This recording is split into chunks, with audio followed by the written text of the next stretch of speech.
و تا مادامی که انسان پیغمبر صلی الله علیه و سلم را از همه کس و از همه چیز اگر دوست ندارد، ایمان او کامل نمی شود. و محبت پیغمبر صلی الله علیه و سلم در قرآن کریم همسایه با محبت الله سبحانه و تعالی آمده است و الله سبحانه و تعالی وعید کرده است، یعنی به عذاب وعده داده است آن شخصیت هایی که از محبت الله و محبت رسول الله صلی الله علیه و سلم، محبت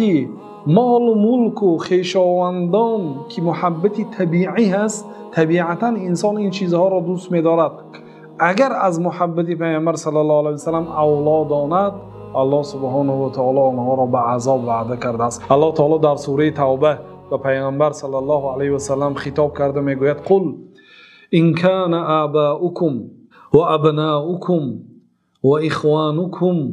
و ازواجکم و عشیرتکم و اموال اقترفتموها و تجارت تخشون کسادها و مساکن ترضونها احب الیکم من الله و رسوله و جهاد فی سبیله فتربصوا حتی یأتی الله بامره والله لا یهدی القوم الفاسقین. ای پیغمبر، برای امتان خود بگو اگر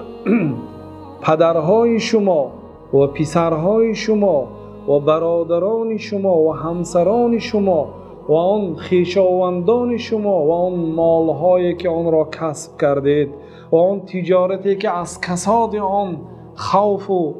خطر دارید، می ترسید از کساد آن و از آن مسکنهایی که برای خود راضی شدید،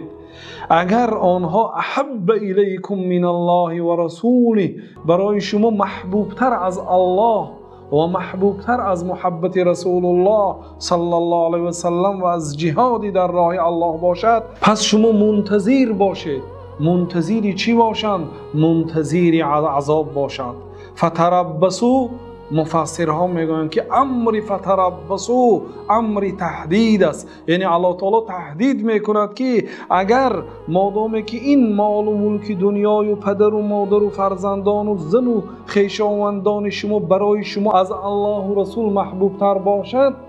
فتربصوا، پس شما منتظر عذاب از جانب الله سبحانه و تعالی باشید. که این وعید است که کسی که محبت الله و محبت رسول الله را بعد محبت مال و ملک دنیا میماند. باید در قلب هر یک بنده مسلمان محبت پیغمبر صلی الله علیه و سلم باشد و تا مادامی که انسان پیغمبر صلی الله علیه و سلم را از همه کس و از همه چیز اگر دوست ندارد، ایمان او کامل نمی شود.